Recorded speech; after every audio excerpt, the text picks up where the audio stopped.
here. Just so you know, we have a new chef joining us next week. Chef Scott will be here on Tuesday. Another one of our chefs at NOCHI for the first time. So excited to have him. Next week, we'll be focusing on fruit, both frozen and fresh. So we'll have plenty of opportunities to incorporate it and even more savory applications. So it should be a lot of fun. So Scott will be here Tuesday, then I will be here next Thursday, and then we'll switch off. We'll let you know about the following week. Okay, so as I mentioned today, we're focusing on doughs, and I'm gonna make a quick and easy pasta, really the easiest pasta you could ever make. And I got inspired by Jamie Oliver, actually, who drew it together. If you don't follow him on Instagram, he's just great. And he did this really quick pasta. I was like, oh, you know, that's such a great idea. Literally all you need for pasta, you could do it dough with flour and water. That's the basic of dough. You can add more things like egg and olive oil and salt, but you can make it with just flour and dough. So the one I'm showing you is nothing fancy. It's super easy. It's just a way to introduce you to it if you don't have it. If you haven't done it before, you don't need a pasta machine or any special equipment, just a little elbow grease, and not even that much elbow grease, a rolling pin, and some flour and water, and that's about it. So it should be super easy for us, and that's a really fun thing to do with kids.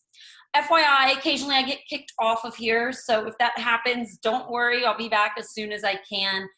Also, I have a co-host that is my dog, Jax, so if you see him or hear him in the background or I trip, it's probably because of Jax. Also, I just got to give a shout out. We got Hannah here from Australia at 6 a.m. Hannah, you were class. She was making cream puff pastry with us with her tiny baby at 6 a.m. on Tuesday. You are amazing. I don't know how you do it. Kudos to you. That's awesome. Leah, when Zoom kicks you off, we throw a party. It's like when the teacher goes to the bathroom. And just don't say anything bad about me. So today we're going to do kind of a Mediterranean theme. I'm really kind of going to my Greek roots and twists with my Greek roots here.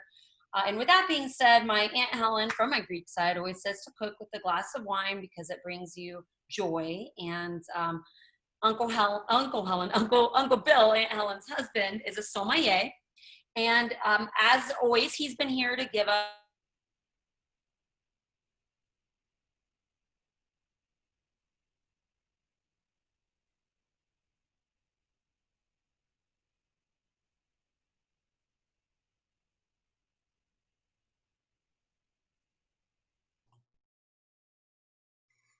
oh no. Well, now would be a great time for y'all to jump in, Helen and Bill, with the wine recs. If you, I can unmute yourselves. Hang on. We're good. There you are. We're here. So we'll make this long. So this will be all about the wine today. Seriously, in order to pay homage to Leah's Greek heritage, we're going to do a Greek wine, a Greek white wine called Assyrtiko. Assyrtiko, and I will spell that. I'll spell it for myself as well. Assyrtiko. Assyrtiko.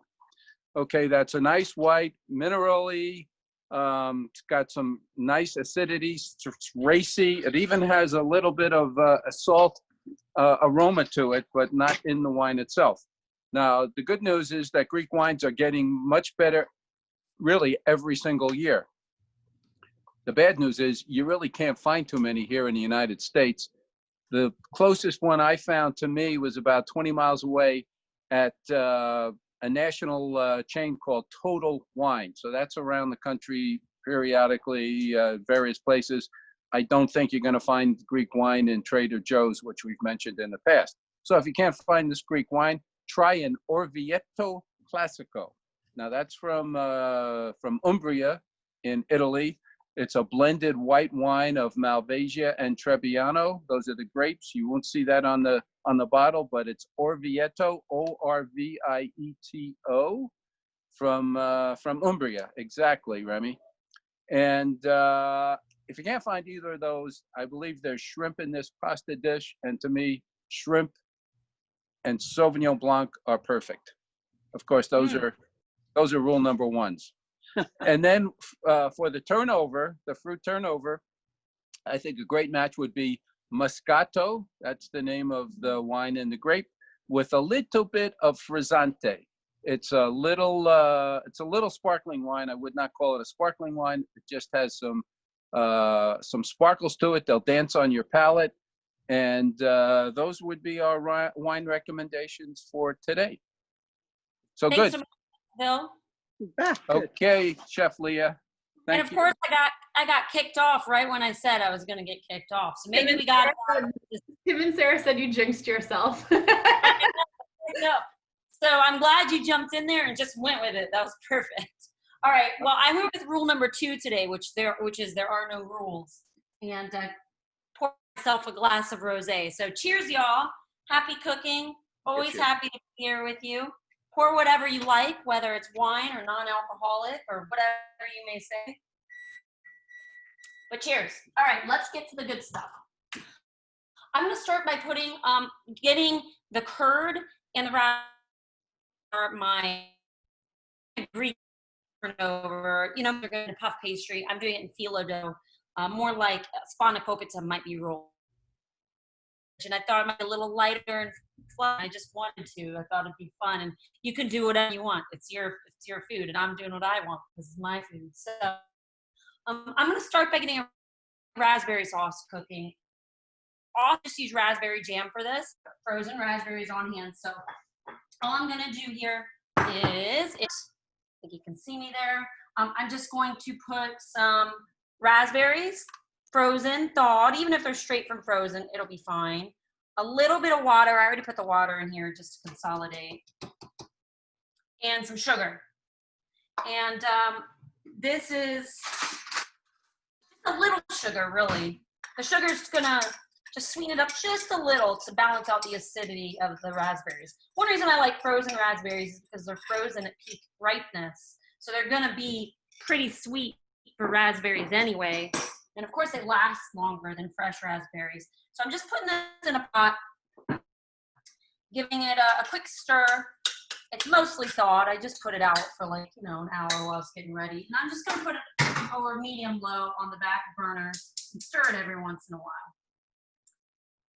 While that's going, I'm gonna get my lemon curd ready.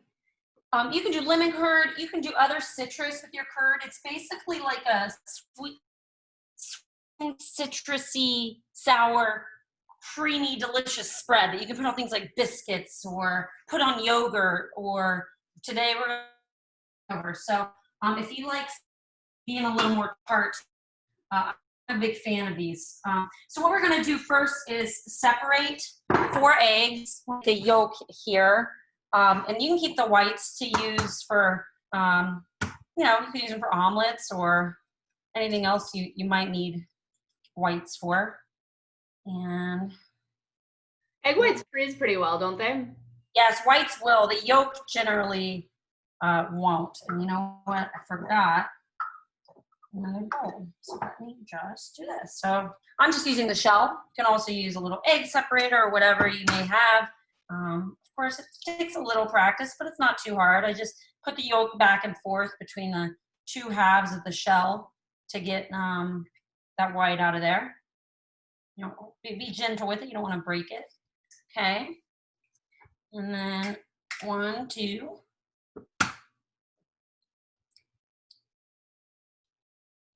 Yum. I love the yolk. So, some people, in the olden days, this is my dietitian side. A lot of people are worried about the yolk because of cholesterol. But what we've learned now is that most people don't get high cholesterol from cholesterol in food. There's only like a small percentage of the population, about 7% of the population, that are called hyper-responders that will respond to cholesterol in food where it will still raise your blood cholesterol. So if you're eating an otherwise healthy diet and you still have high cholesterol, you might be one of the few people who needs to minimize cholesterol in your diet from things like egg yolks or shrimp or oysters. If you're eating an otherwise healthy diet and your cholesterol seems fine and you're eating those things, you really don't need to worry about them. So use those yolks. They actually have a lot of the healthy fats in them as well.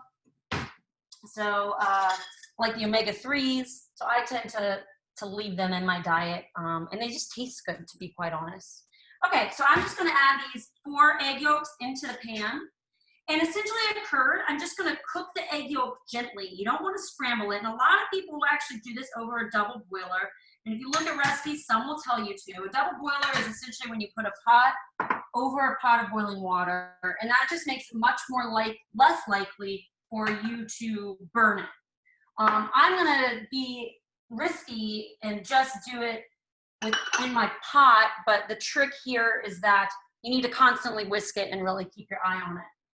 So I'm gonna go ahead and turn this curd on over medium-low heat.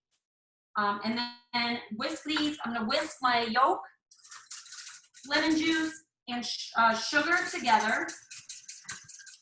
Whisk it kind of well so it just gets nice and, well, essentially emulsified. It's gonna emulsify more as it cooks.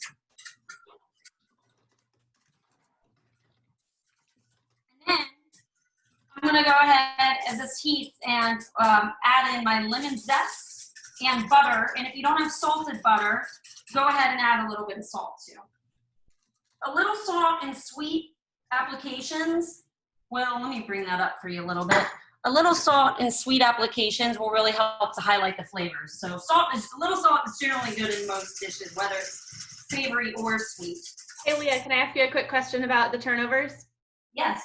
Someone said he doesn't have any puff pastry or phyllo, but he does have some leftover biscuit dough from the Mother's Day brunch class. Could he use that for this recipe? Yeah, you know what I would do is just make the biscuits and then use these as toppings.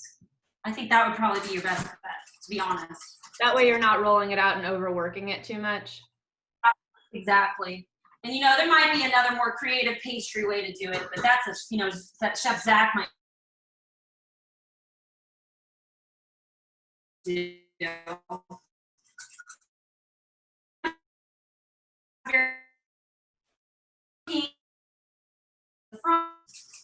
Starting to heat up, I'm gonna go ahead and add in my lemon zest. I zested a lemon. It's always easier to zest it before you juice it. If you've ever made that mistake doing it after, it's definitely more difficult. I use my microplane for this. If you don't have one, it's a nice thing to have on hand. And then I'm gonna add a pinch of salt, because I didn't have any in there, and some butter. See if it's getting warm enough for me to add my butter yet, so it'll melt. And this is just lemon curd, like I said, it's just so tasty to have on. It'll last really a couple weeks easily in your fridge. I like to just use it on whatever random things I can. But today, we're gonna cool it as quickly as possible. We're just looking for it to thicken as that egg starts to cook. You don't want to put the heat too high because, like I said, it'll scramble. So you're just looking for the thickening action as it gets like kind of coat the back of a spoon, what I might call a nappe. It'll thicken more as it cools too. But I'm just whisking the butter in. Watch your temperature, see if it's getting too high. And as it thickens, we'll throw it in the fridge to cool. So that it'll cool some while we're getting the other ingredients ready. And then we can put it in wrap it in our phyllo for our kind of Greek style. I say Greek style because we're using phyllo turnovers, which I thought would be fun. It's more of my, you guys notice I tend to go more Mediterranean when I cook things, more of a Mediterranean flavor profile. That's just my preference. And you know, if you guys have known any chefs or anyone who cooks a lot, everyone seems to have their own kind of style and preference. And mine leans there largely, I think, because of my Greek family heritage we grew up. And I just like the flavor. Mediterranean flavor profiles tend to themselves well. Helping, you know, a lot of vegetables, olive oil, seafood, all things that I preach to people for eating a healthier diet. Now, another thing you can do is, if it seems like it's starting to scramble at all, is put it through a little fine mesh strainer, like a little sieve, and that'll get any like cooked egg out of there. So I'm gonna check, I think mine's pretty good. I'm just gonna check it on a spoon, I'll show it to you. Continue to cook. If you keep it over a hot burner, so be careful. Don't just leave it sitting there.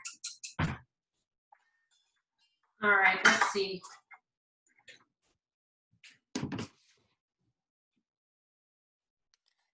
See how it's kind of gloopy now? The egg cooked right up. Okay, now I'm gonna take it out of this. I'm just gonna taste it, make sure it's not clumpy at all. Nope, it is absolutely delicious and perfect. So I'm just gonna use a rubber spatula, transfer this into a bowl, put it in my fridge so it will cool. By transferring it into a different container, and especially a container that has more space in it so it can kind of breathe it faster. So if you want things to cool faster, don't do something deeper, do something wider. So it has more surface area exposed to the chill. Okay, I'm gonna wash this little pot because I'm gonna use it again to melt my butter in a minute. Give me a quick second.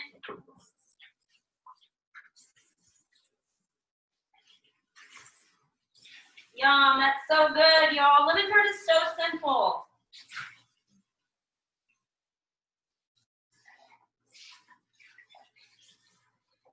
You can also do grapefruit curd. You can do orange curd. You can do lime curd. You can mix them. If you just have citrus in your house, you can definitely mix them too. So by pushing a little, just gonna grab a quick piece of plastic wrap, press it on the top, and then let it cool in the refrigerator. That came together really, really quick. Yeah.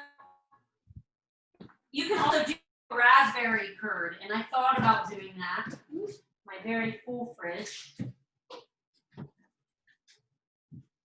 You could also put raspberry in the curd, but I kind of wanted, I liked the idea of the mixture of flavors and seeing the purple of the raspberry with the curd of the yellow lemon curd.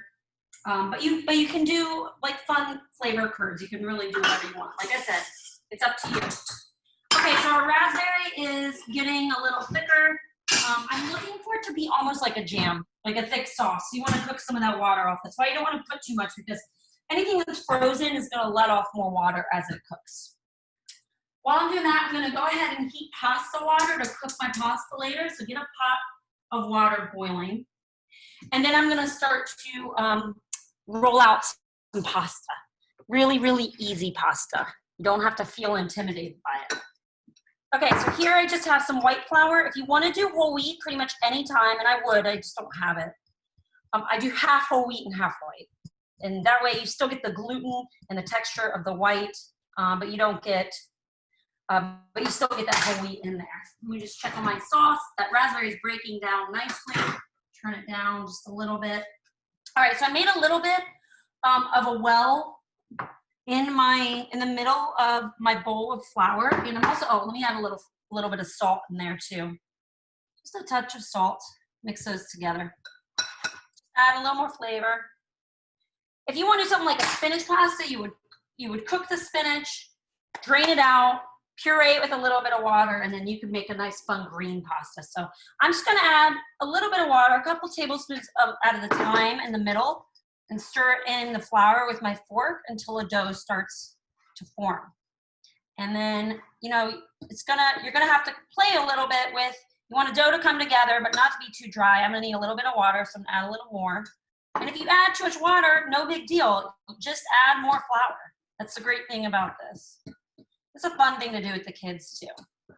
Most pasta recipes that you see will have you do this and then let it sit for a long time. If you see Jamie Oliver do it, he does it right away. He just starts rolling it out. I'm gonna let it sit for a few minutes while we do our other things, because what happens when you let it sit is the gluten relaxes and it rolls out easier. So, but you just don't want to overwork it, and it'll still roll out fairly well, fairly quickly. Like I said, that we're doing like the world's simplest pasta. Let me just check my raspberry sauce. Hey, Leah, we have a couple questions. Somebody asked, is it worth ordering 00 pasta flour or semolina?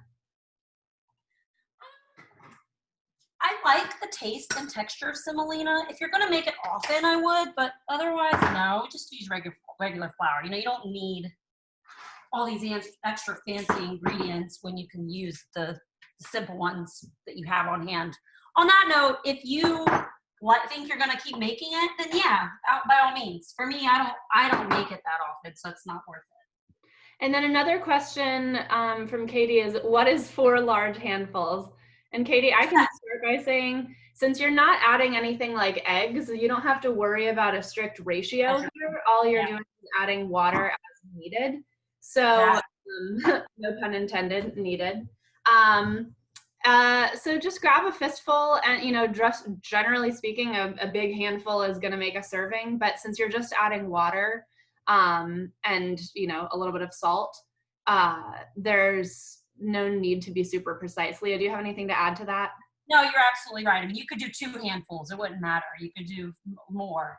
I did 4 lighter handfuls because I'm not cooking for a lot of people, right? So you would have to worry about the ratio. You'd have to worry a little bit more precision if you were adding eggs, right? Because eggs only come in intervals of like an egg. And there's still flexibility, right? The good thing with pasta is you're not baking a cake. So there is flexibility. It doesn't matter if you have the perfect amount ratio of egg to pasta, or egg to flour rather. So that's a great thing about this recipe, is you don't need to be precise. So I'm just kneading it. When you're kneading it, make sure you flour your surface. And if it gets sticky, you want to add a little bit of flour. So you're pulling up the back and pushing down with the heel of your hand and turning it a quarter. And you're just working it together until you get a smooth ball. And you don't need to do it for too long. We're doing the world's simplest pasta here. So it's not going to be, you know, like the best pasta you've ever had in your life. It's going to be decent pasta. It's going to be fun to make. So Leah, another guy asked, how much spinach would you use? He likes the idea, but wouldn't want to add too much if it might mess with the consistency. Yeah, that's a good question. I would probably, is it frozen or fresh? My first question would be it. Frozen would be easy. You could just steam it. I might say maybe about, if you started with about a cup and then pureed that would probably be a good amount. It would cook way down to probably a tablespoon. Yeah. So this is feeling pretty good. Kind of elastic, smoother. It's not sticking to my hand, but I feel a little bit of moisture in it. So I'm just going to knead it just a little bit more. And then I'm just going to wrap it. You can wrap it in plastic. You can put a towel over it and set it aside while I continue some of these I'll work on the sauce and such, and then I'll come back to this. Leah, do you have granite countertops? No, I wish. I have this little New Orleans like shambled apartment. And you know what? I've done this on a cutting board, but it tends to move around, so I just like using the countertop better. Get a little more, you know, it's just easier to work it. Okay, I don't want to overdo it, so I'm just going to kind of flatten it a little, make it a little kind of rectangular, because that's how I'm going to roll it out. And don't worry too much about that piece. Here's my dough. Wrap it. I use this beeswax wrap instead of using plastic wrap, so I'm just going to wrap it in here real quick. And then I'm going to wipe up my counter and put this on the side and continue on. You can also do that the night before and then make that the next day. So I'm just going to scrape up this excess dough rather than using a wet rag. It's a lot easier to do. Or not dough, rather flour. There's not really too much dough here, but if there is, I can probably scrape off. Leah, could you have used Splenda instead of sugar in the curd? Absolutely. Yep. Is it a 1-to-1, or would you use a little? I think Splenda is 1-to-1. I don't use a lot of those, but I'm pretty sure Splenda is 1-to-1. Okay, so I'm going to take my raspberry. Packages have conversion instructions. Yeah, it is on the package. That's what I was going to say. I would just follow the package instructions for that. And I'm pretty sure Splenda is 1-to-1. So I have my raspberry sauce here. You can see it's pretty thick. It's like a jam. Here you go. It's kind of gloopy, right? The natural pectin in the raspberries, kind of thickens it and makes it kind of jelly-ish. Sometimes people add cornstarch to this if you want it to hold a little more, which is absolutely fine. I'm not doing anything. I'm just going to keep it real simple here. It's literally water, sugar, and raspberries, about as simple as it gets. So I'm just going to put that in my fridge now to cool.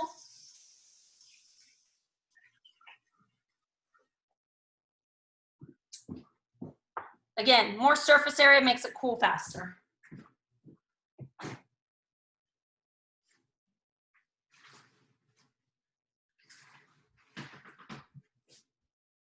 I'm actually going to stir my curd a little bit because if you stir it, it helps it cool faster as well. Because you get the hot stuff off the bottom. So let me give it a quick stir.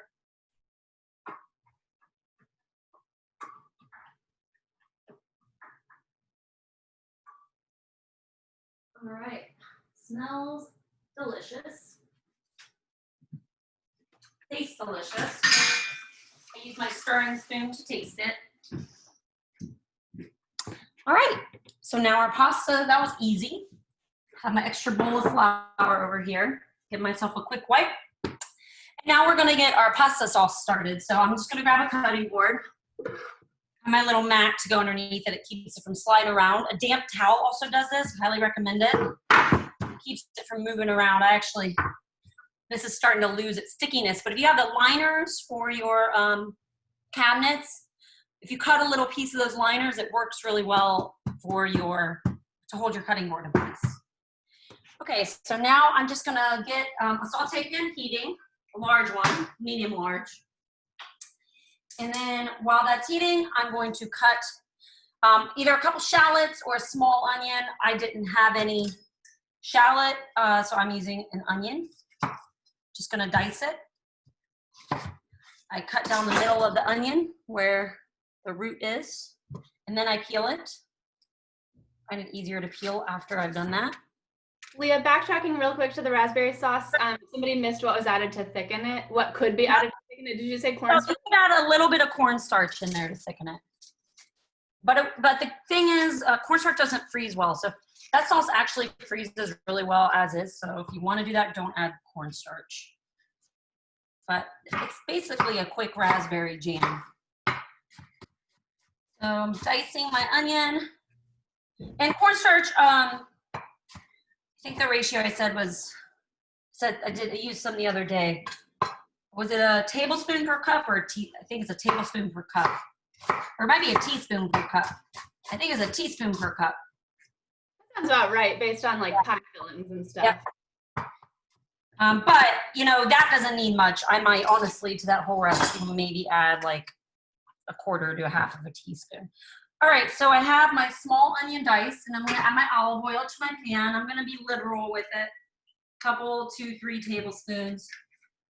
That's kind of building my sauce here. And olive oil is really good for us, so I don't feel bad. You could add a little butter here if you wanted. It would be delicious, but you know, I made something like this the other day. It inspired me to do it tonight.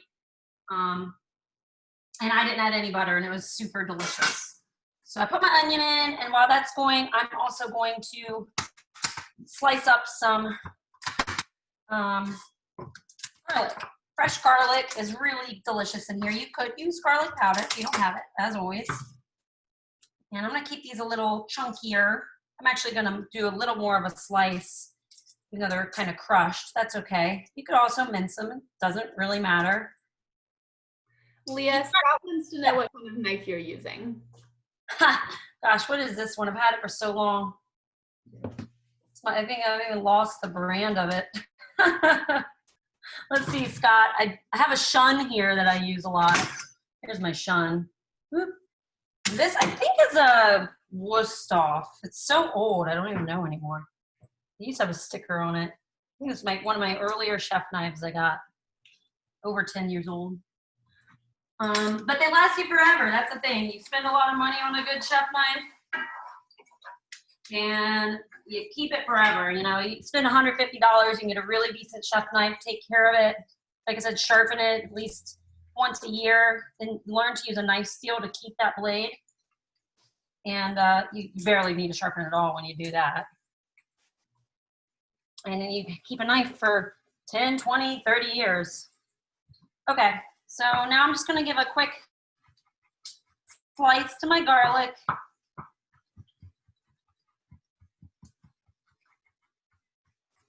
Good time to practice those knife skills.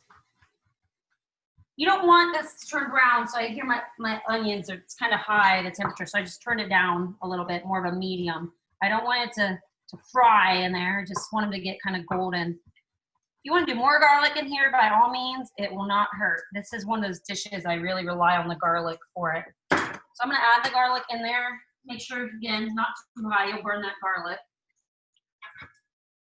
If you got white wine to drink today, that'll be great to add a little to this. I went with rosé, and I'm just going to add rosé, which will be fine. Just a little more color, but it'll be totally fine. Yum, that smells so good. That is going to be delicious. All right, so I'm going to use zucchini and summer squash, which is abundant right now. One of each. You could also use any greens. Your heartier greens are going to take longer, as always. Things like kale, right, or collards. You're going to want to put them in earlier, right, even close to now, because they're going to need time to really break down. But something like spinach, more tender like spinach, is going to cook much faster, so you can add that right near the end, just enough for it to really wilt. So I'm just going to cut this and put it on the side because I want to cook those onions and garlic first, but I want to be done with my cutting board because I'm going to be doing more here, more on my counter. And oh, I forgot to cut that. So these are half moons. I'm just cutting it in half lengthwise. You might practice on a half at a time, doing your little slice here. Check on your onions, make sure they're not browning. Mine are looking good, sizzling away in that oil. For tomatoes here, we're also gonna add tomatoes, which are gonna add some umami. You can use fresh. We have cherry tomatoes, they go really well in here. I had a kind of older one that was really soft, wouldn't be good to use raw, but I chopped it up just to use it up. That's a perfect, cooking those softer tomatoes is the perfect way to use them. I'm using my bench scraper. I'm a big fan of having one of these. They're good for so many uses. If you're in Zach's classes, he uses them for pastry. I use them to scoop up things off my cutting board. But I mixed some tomato that I needed to use up that I just diced really quick, and then canned diced tomato. Any combination or one or the other. The other day when I did something kind of similar to this, I just halved a bunch of cherry tomatoes. Turn this down a little bit because I'm noticing a little browning and I don't want to go there. I'm gonna cook this for like 4 to 5 minutes just till it gets nice and soft. In the meantime, I'm also gonna go ahead, just to get my cutting board done, I'm gonna go ahead and mince up some herbs for my porch garden. So I did a mix of parsley, basil, and oregano. I'm gonna keep them kind of chunky, not do any fancy cuts, and then I'm gonna mix them in near the end. Just keep a little to garnish.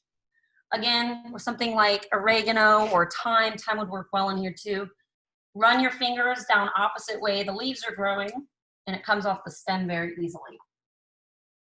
So I'm just piling them all here on my cutting board. If you don't have, mine are all potted on my porch. Huge advocate of having a little herb garden because it costs almost nothing and they just keep giving. And they just add such a fresh flavor that you just can't get a lot of time from dried. So I'm a big fan. Dill would go really great in this dish as well. Back to that kind of Mediterranean flavor we're talking about. If I had dill growing, dill's hard to grow here, kind of like cilantro because it tends to bolt pretty quickly. Okay, let me just check my onions and garlic. Make sure they're not getting too brown. My water's still coming to a boil in the back. See how we are on time. Okay, we're doing good. Okay, so let me just give a quick, just a rough chop to these herbs.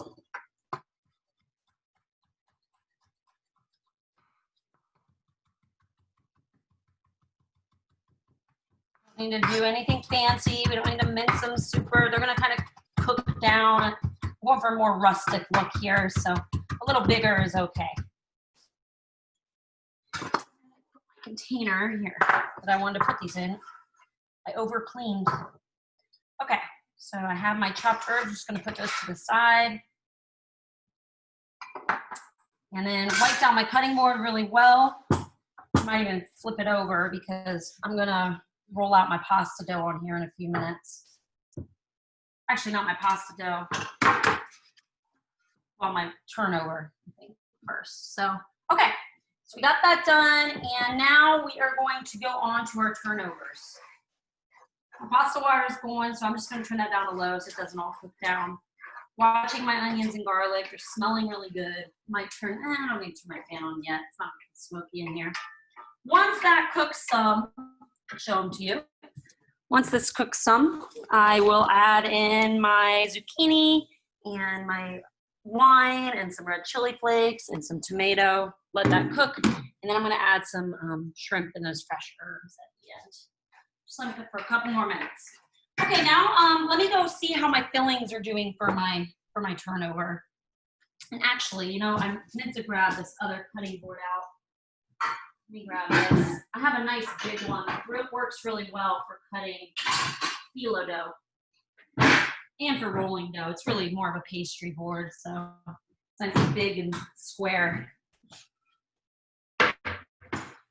Okay, so let me just go check on how everything is cooling in my fridge, see if we can use it. Yeah, good enough for me. I can handle it. Plus, I'm gonna mix it with cream cheese. So I got whipped cream cheese. You could also whip it a little by hand and soften it. It'll create a little more air. That's totally fine. You can also skip the cream cheese. You don't need it in here. I just kind of wanted that creaminess that the cream cheese is offering. You could also use a little yogurt, a little sour cream in there if you wanted. Greek yogurt would be better because it'd be a little thicker. All right, I'm gonna go ahead and add my zucchini in now, just to let that start cooking while I'm zucchini, red chili flakes. If you don't want spicy, don't add your red chili flakes. And I'm gonna go ahead and add in my diced tomatoes, fresh or canned. Salt and pepper. Always add more at the end. It's always a little better to undersalt taste, add more. Always prefer fresh ground pepper if it's an option.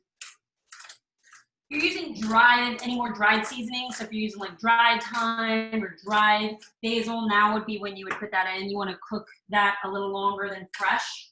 Fresh, you generally add more near the end. I'm gonna go ahead and just add my wine in here too and just kind of let it cook that zucchini down. I'm not looking to get much color on it. It's more kind of steaming it in the pan.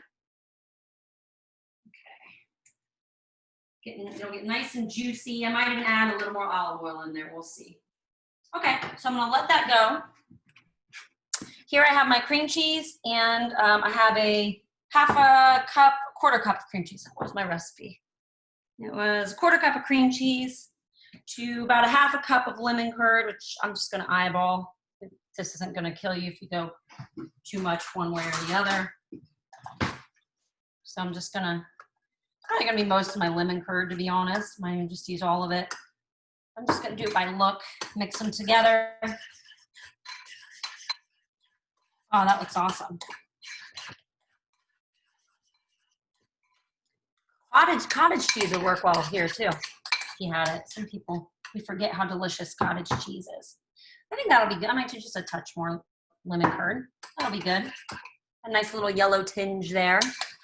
Put that to the side. I got my raspberry here. I'm just gonna give it a quick stir to help it make sure it's cooled. You can see it's thick now. It's really thick because as it cools, it gets even thicker. So set these to the side, and then I'm going to melt a little butter. So let me grab that pot that I washed. I don't have a microwave. I don't know if y'all have never noticed that, but I don't use a microwave usually. No specific reason, I just don't. So I melt everything on my stove. So I'm just gonna melt this butter real quick. If you've never, this is the same methodology you would use to roll spanakopita, which I remember, learning growing up, and it's always a lot of fun for me. So if you've never done that, this is a fun method to learn. If you have puff pastry, you're gonna cut it into squares. It would not be the same method. you would cut the puff pastry into squares, and then you would fold it over, put the filling in the middle, fold it over to make a triangle, and then use a fork to press the edges down of it. So similar result, but different. Okay, so I'm just gonna open my phyllo that I thawed out. Hopefully you thawed it. And I just brought it to room temperature a little bit, which the package directions call for. And you need a space to lie it flat next to wherever you're gonna roll it out. So let's see. Has some tape on it I just have to cut off here. Yeah, if I can get a better view. I'll show it to you after I roll it out here. Phyllo will dry out, so you want to be careful to keep it covered as you're going. So I just have my phyllo right here, and then I'm going to use melted butter. I have a slightly damp cloth that I'm going to use to cover it while I use it, just to keep it from drying out, because if it dries out, it'll start to crack. Tea towel works well. I was surprised on their package, they actually say you could use foil or wax paper. I'm sure that'll work too. Just waiting on my butter to melt. And then get a brush. If you don't have a silicone brush, I think this is a good thing to have on hand for things like this. So I have my fillings here. I have my dough here, and then I'm just gonna get my tray so I can put them right on top of my tray when I'm done.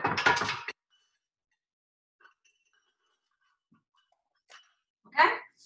All right. So let me give this a quick stir, see how my zucchini is looking. My oven's preheated to 375. This is smelling nice. And then my butter's good to go. It's kind of melty enough for now. I might have to stick it back on in a second. It's fine. And grab a towel so it doesn't make my counter too hot. Make it accessible here as well. And then, okay, so I'm just gonna get a piece of phyllo, lay it on my cutting board. These ones I got are much bigger than the ones I usually get. I might end up trimming them a little. We'll see how it goes. Might actually just, yeah, I think I might do that. I usually get the Athens brand, but they didn't have it. So I noticed they were kind of short on phyllo dough. So I actually had to go to 2 stores for it. So I'm just gonna brush it with butter. If you wanna do a lighter version, you can use olive oil. You can also use pan spray here. I like the flavor of butter here. Or you could do a couple layers with butter and then a couple layers with olive oil. You can mix your butter and olive oil in this pot and just do a mixture. You've got options. You don't have to use butter. Okay, so I'm gonna do multiple layers. I might do, it says 4 in the recipe. Because these are longer, I might do less. It means I'm gonna roll them more. Leah, if you don't have a pastry brush, what else could you use? Ooh. Maybe the back of the spoon? You could try. Maybe an offset spatula. Do you have an offset spatula? It'll be harder. Honestly, it might sound a little weird or gross at first, but a lot of the time, if you wash your hands really well first, you can use your hands really efficiently. That might actually be the best option for you, to be honest. And if you have gloves, you could use those because you don't want to do too much is the thing, right? So, you know, I might also just use pan spray. If you have a sprayer, I think that might be a better option for you. Their best option, honestly. I think I'm just going to go 3 layers with this one. Like I said, because this is longer, I'm going to roll it more so it'll be thicker. It doesn't have to be perfect. Don't worry about lining it perfectly. It'll be fine. People get so fussy over this. Okay, and then I'm going to, you can make these as big or small as you want. I'm going to cut this into thirds just to make them a little smaller. So I'm just going to just eyeball it. You can use a pizza cutter for this. It works really well. This is a little too long for my cutting board. Make and do. Just cutting it into strips. Okay. And then make sure you're keeping your phyllo covered so it doesn't dry out. At the bottom of each of them, I'm going to do a scoop think you can see that, of my lemon curd and a scoop of about a tablespoon each of my raspberry filling, raspberry jam, or if you have jam, just use jam here. It's gonna be so pretty. Yum, that's so pretty. Can you see how colorful that is from there? And you can play with how much filling. You don't want to overfill it. I'm gonna add a little more than a tablespoon because now I'm looking at it and looking like I can do a little more. Then what I'm gonna do is, it's like a flag. I know this isn't ideal, but what I'm gonna do is take the bottom corner and fold it up like a triangle up to the corner. And then I'm gonna roll it up. And then I'm gonna do the same thing again. Roll. It's like rolling a flag. If you've ever folded a flag before, you're gonna roll the side up and then flip it over. Then go up and then go over. And then at the end, put a little bit of butter to seal it up. And then just like that, you have a nice triangle, and put the seam side down onto a tray to bake it in the oven. So you're just gonna continue this until you run out of, you'll probably run out of filling before you run out of pastry. Wow, this is gonna be so fun. You know, I do these savory all the time, so this is different for me too. Just checking on my zucchini, see if it's cooking down okay. Yep, starting to soften. Let's see how we're doing on time. Okay, might be a few minutes behind, not too bad. But, you know, I like to run behind because I like to be with you all so much. Okay. Is anyone having problems with folding? I'm wondering if anyone's folding. I know I could try to show you better. I'm actually trying a different setup next week. I have to send my computer in to get fixed, and I just ordered a new stand for my phone to try to get a better view. I think it'll work well.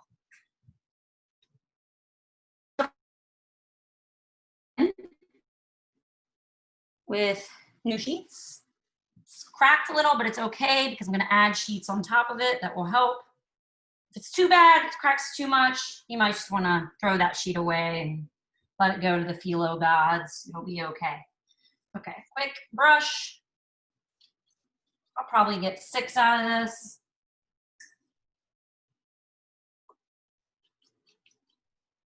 Depending on the size of the phyllo sheets you're using. And if you cut them bigger or smaller. Okay, so brush my butter.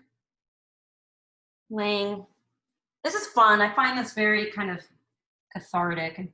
I love making spanakopita. It kind of takes me, you know, the filling and such comes together very quickly. I mean, you could like almost put that zucchini filling in here, right? You can, I don't know what I'm doing. The filling's endless. You can go savory, you can go sweet. So with puff pastry, cook down onions, spinach, a bunch of, my family will tell you the secret ingredient is a bunch of dill. You can add garlic in there if you want. We all have our own little ways of doing it. And then a lot of feta at the end. And then you would do the same process.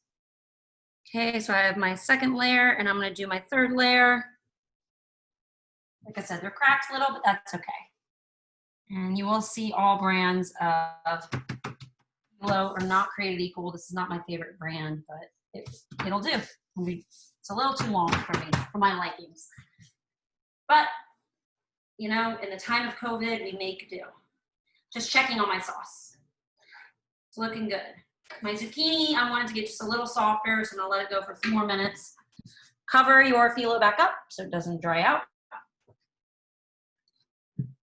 If you leave that sitting there too long, you will notice you'll have to throw away the top piece because it'll get too damp if you do it for too long.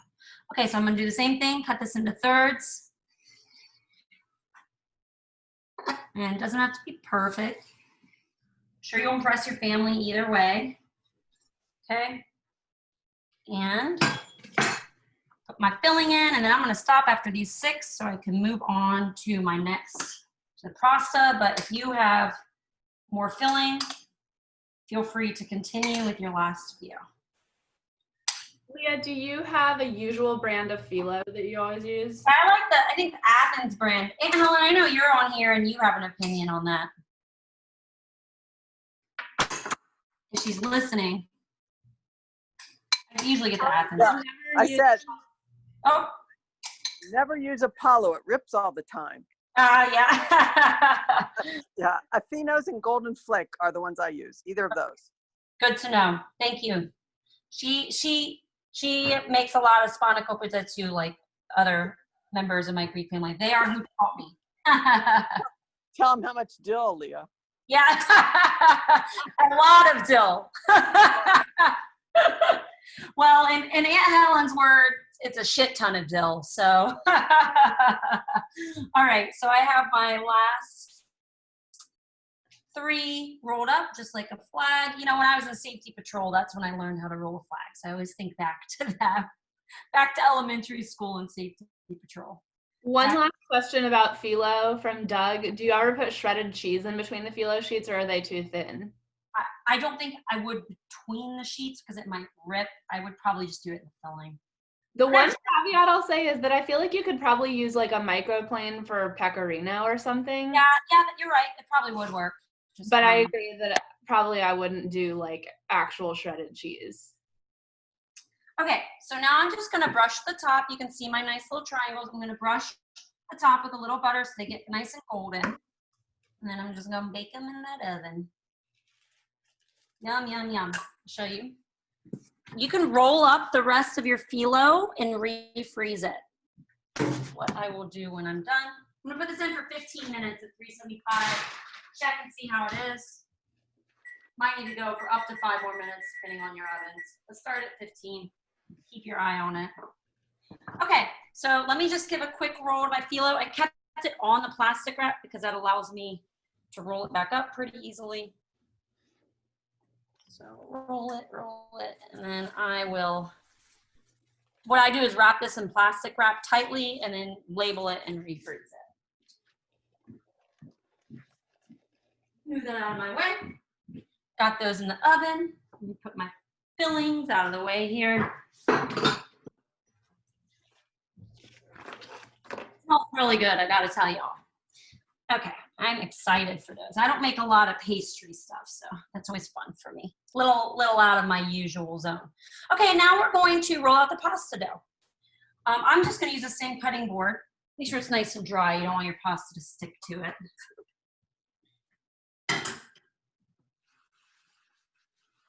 Okay, dust it with a little bit of flour.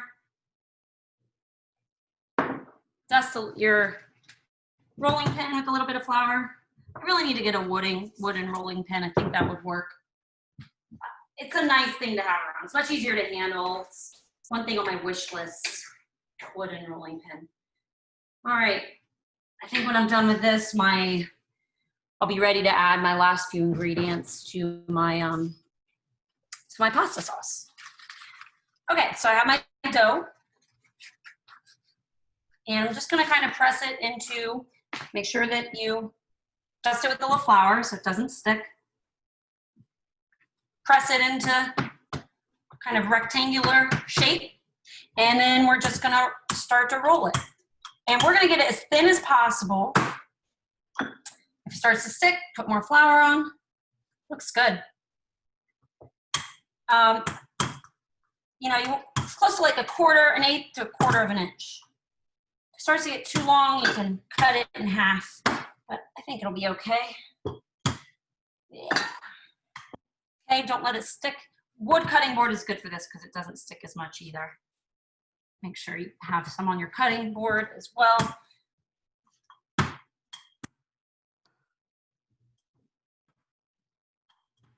If you let it rest longer, it's not going to pull back as much. You notice it springs back, that's because of the gluten that's doing that. And as you let it rest, it doesn't do that quite as much. I think I'm actually going to cut this. Yeah, I'm going to cut it in half because it's going a little longer than my cutting board here. I want to roll it out thinner. So.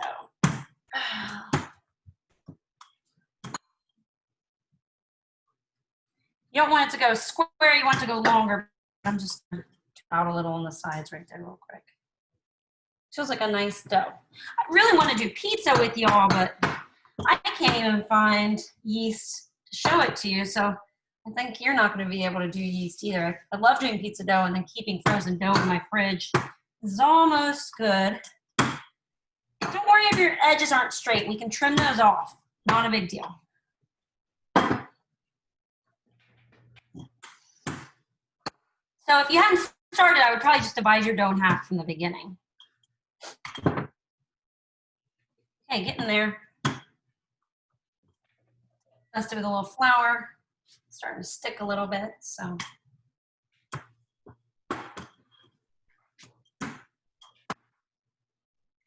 All right, a few more rolls and I think we're gonna be good. Okay, so we have a kind of rectangular shape with our dough. Doesn't have to be perfect. I'm just gonna trim a little bit off, just square it off a little bit. But I don't care too much. I'm not trying to make it perfectly rectangular, just to make it similar-ish shaped. Make sure it's dusted with flour. Let me make sure you can see this. And then you're going to roll it in a little log. And from there, you're going to cut this into strips, depending on how thick you want to go. I'm doing these between I don't know, about a 1/4 inch thick. More like a fettuccine, I'd say. And then, using your fingers, you can kind of break it apart. Right here, make little nests. See that? The flour is keeping it from sticking together. Make a nice little nest of pasta. Look at that. Isn't that pretty? It's fun. I like playing with it. So I'm just gonna put this to the side and do finish my other flour here. Let me just check my sauce, see how it's doing. I don't have a pasta maker, so, you know, if I do make it, it's generally by hand. And you can get, if you really get into this, you can do all kinds of shapes using things like your forks, or you can even buy little like rollers where you can roll them and make little shapes.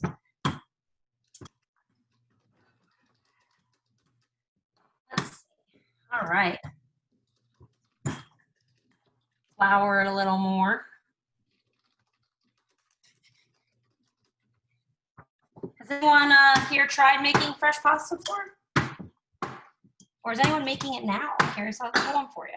If you have a roller, by all means use it. A rolling machine makes it easier.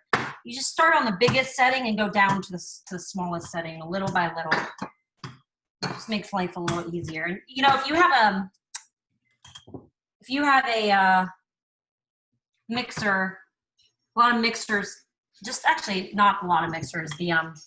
What mixer am I thinking of, Rami, that has the attachment? Having a brain fart. You know, the mixer. The KitchenAid. KitchenAid. KitchenAid actually has an attachment that you can put it. KitchenAid has a lot of awesome attachments, but a pasta attachment that you can turn it into a roller. So if you have a KitchenAid, get you one of those. Highly recommend it. Also has like a meat grinder that you can do. Okay. An ice cream making attachment, which is awesome. Yeah, there's like a spiralizer. Oh, like, Gabby, use your pasta maker. She says, I have a pasta maker, but I'm too intimidated to use my KitchenAid for it. It is so easy. It really is. Just try it. You know, what's the worst that's gonna happen? You fail and you'll learn a lesson, right? The biggest thing I would say, having made pasta using the KitchenAid in the past, is literally the worst that could happen is that it gets too sticky. So just liberally flour while you're doing it. There's nothing more frustrating than your pasta all sticking together. Flour it very liberally, but then whenever you're getting ready to use it, you just dust off the excess flour, because that would be gross too if it was all gluey. That's the only thing literally that where I've ever had an error. If you have that, by all means use it. Once you've done it a few times, you'll see it's going to change your life, and you're going to want to make pasta all the time.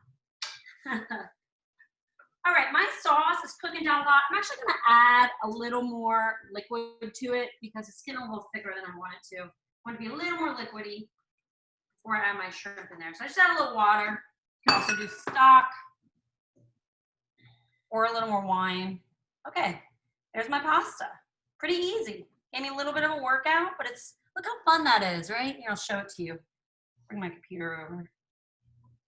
Let's see. A little nest of pasta. About as easy as it comes. Can you see that? Yep. There we go. All right, so now I have my water. Make sure you bring your water to a boil before cooking it. This cooks much faster than dried pasta. So, you know, they'll take, depending on how thick you rolled it out, anywhere from 2 to 5 minutes, I'd say. So I'm just gonna set this aside, clean up my floury mess. Using a scraper makes it a lot easier to do it while it's dry, because once you add water, you start making it into a dough again, essentially. Let me just get this out of the way.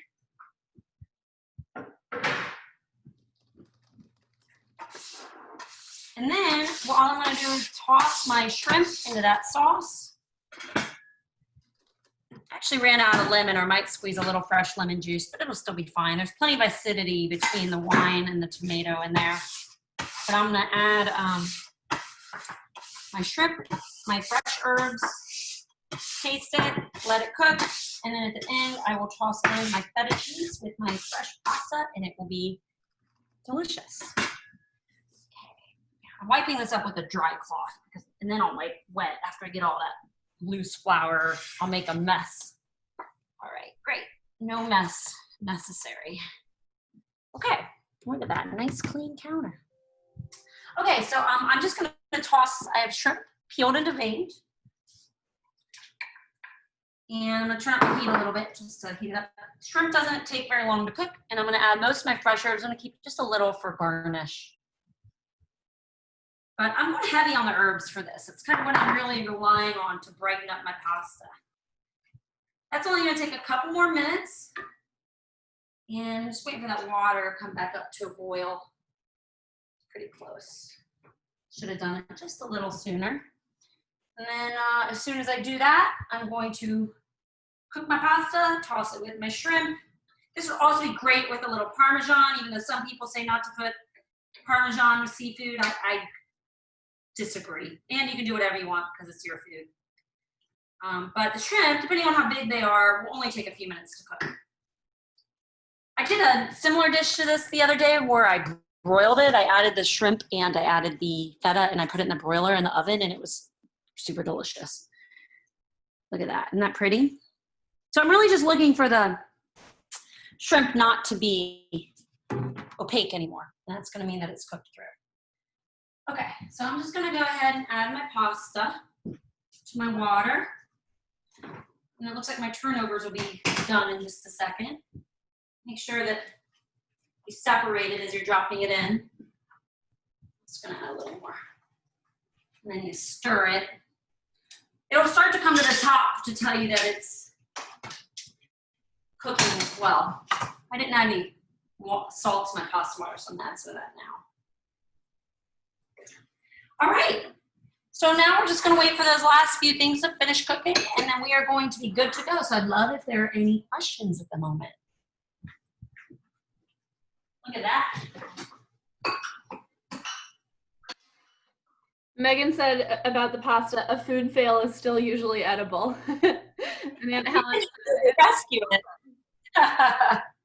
It's very true. You can usually rescue it too. You'll have seen me screw up on here a bunch of times, and I just don't it, right? I just make it happen. I'll say this filling too, if you don't want to do pasta, it's great. I did something like this. The one I did the other day, I used potatoes with it that I baked. You could do potatoes. You could do other grains. Couscous would go well, or quinoa. Just a little bread would be quite delicious with this. Leah, how long do you cook the fresh pasta? The recipe says like 2 to 4 minutes, yeah? Yeah, you can taste it, but it's also going to start to float a little bit as it cooks. But if it tastes like raw flour, it's not quite done yet. But 2 to 4 minutes is pretty accurate, just depending on how thick you rolled it. All right, the shrimp is almost done. I'll taste it after it's cooked because I don't want to eat raw shrimp unless it's made into ceviche and cooked that way. Don't need foodborne illness right now. Yum. I always keep a bag of frozen shrimp in my freezer just for things like this. You know, it's a quick and easy dinner. Shrimp is really good for you. It's packed with omega-3s. It's really good for your heart. Good option. I'm gonna check, my timer's just about to go off. I'm gonna check on those turnovers and see how they're doing. So they need a couple more minutes. I might turn my temperature up just a little bit. Oh, not my timer, and my temperature. Just give it a little more color. My oven doesn't work very great. Okay, and then I'm going to use plates today, and I'm gonna pass Parmesan. Well, actually, you could use Parmesan instead of feta, but you don't need it if you have the feta. And this is plenty salty, so before you add more salt, taste it with your feta, because feta can be varying in salty level, but it tends to be a saltier cheese. Okay, sauce is pretty good. I'm gonna taste it and then see if I need to add a little more salt before I add feta, but then I might just add the feta and taste it again. One other question, someone privately messaged me, because I think it's a good question for everyone to hear. Can my pasta nest sit for 30 minutes while I cook up some chicken, or will it start to melt together? Your cooked pasta? Yeah, that was my question too. If it's cooked, you could just toss it with olive oil, right? Yeah, it'll be fine. But if it's raw, I think it's fine as long as you just toss it with flour, huh? Yes, exactly. It'll dry out a little bit. It'll be fine. Yeah. You could also put the dried pasta or the raw pasta, if you toss it with a little flour, you could put it in like a Ziploc bag or something to keep it from drying out. Yeah, I mean, a little dried out isn't going to kill it, right? We eat dried pasta all the time. So I think if it's not too long, it should be fine. You could just put loose plastic wrap over it too. Okay, so there's my finished sauce. Look how pretty that is. Just gonna check on the pasta, see how it's doing. I think it's probably almost done. Try a little piece of it, see if it tastes raw. Maybe just a couple more minutes. Yeah, tastes like Play-Doh. If it tastes like Play-Doh, it's not ready.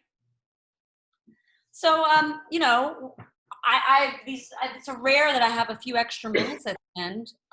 So why don't you all tell me some things you'd still love to cook if we're doing cooking in quarantine for another few weeks, or anything you're really dying to know or dying to use that's in your pantry. Any ideas, thoughts, soups, salad dressings? I'm just throwing things I like to make, but I'm asking you. Oh, Mary Ellen said making pasta from scratch is what I was hoping for. Awesome, Mary Ellen. Well, we read your mind, or maybe you told us that. Cecilia asked about using a wooden cutting board more sanitary than plastic. Actually, no, Cecilia. Plastic's better because you can put it in a high-temp dishwasher and use more soap and water on it.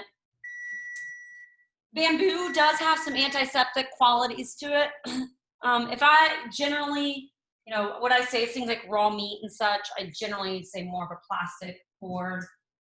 And if you do use wood, and make sure you sanitize it well with some kind of sanitizer.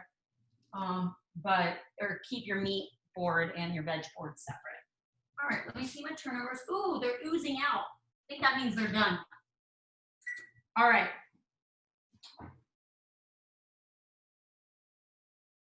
This out. A little oozy.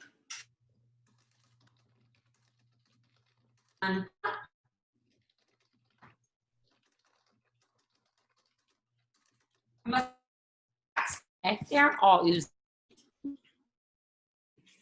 So there we go. They're a little golden. For a second, show us again. I might turn them. Yes, let me turn my timer off. I'm gonna let them sit. Crisp up a little. See how they oozed out a little bit because I must have had some cracks. That's okay. I'll just scoop it up with it. Those are gonna be real good. A couple of people have said, Pat says ossobuco. That sounds fun. Sourdough starter that you could use as a sub for flatbread or pizza crust. A couple other people said bread sounded good. A class with some general Southern dishes or New Orleans specific. Mindy, you're in luck. We are planning that. We are planning that for the next week or two. Chef Scott's gonna come to the rescue with that because he is a pro with those dishes. Lori said rice dishes. She has a pantry full of rice and agrees on a Southern theme. Aunt Helen says she wants to watch you make shrimp po' boys. Okay, not fried or in gumbo. Breads, soup. Glenn, we had soups a couple weeks ago. If you want to reply to the post-class recap email that you get tomorrow, I can send you the class recording for the soup class. Authentic Cajun, how to make a roux, gumbo, sourdough starter. Ooh, Hannah wants to make gumbo down in Australia. I love it. Well, we can, Scott's gonna be doing some more Louisiana style dishes. I got my pasta here. See that? And then I'm gonna put some of my sauce on top of it. Is Scott still on here, or did he jump off? I don't know if Scott's still on here. Let's see. So you could tell us what he's making. I don't think I see him. Dishes next Tuesday. That's what he's doing. So maybe you can help if you remember. Well, I know next week is Fruit Week, and yeah, and he's definitely gonna be making bananas Foster, which is really exciting. But then he also, I can't remember what else he was talking about. He was talking about a steak dish, but if y'all don't eat steak, there are other subs and stuff for it too. But yeah, it's when they serve at Brennan's here. Banana in it. Look at that. Isn't that pretty? Yeah. That's gonna be delicious. I love it. And then let me get our couple of these turnovers here. You know, if they weren't oozing out, I'd probably get a little more color on these, but it'll be fine. Oh, Scott is still on here. He says the filet Stanley. Filet Stanley. Yum.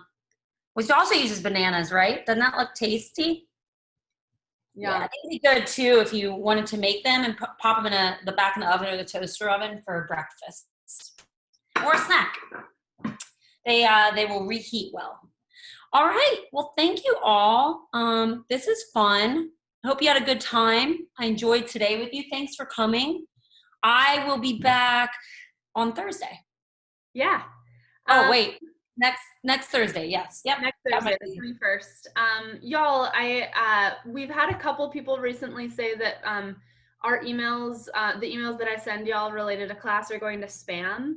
I'm a real person behind those emails, so I want to make sure you get all the info you need. So just a reminder to double check your email spam settings or spam folder or whatever. Tomorrow, assuming there are no technical difficulties tonight, tomorrow you will get the link to the recording of this class. Cool. Thank you all. Happy cooking. Cheers. Stay healthy. Stay healthy. I look forward to being back with you next week. I hope you had a good time. Thank you all so much. Bye. Bye.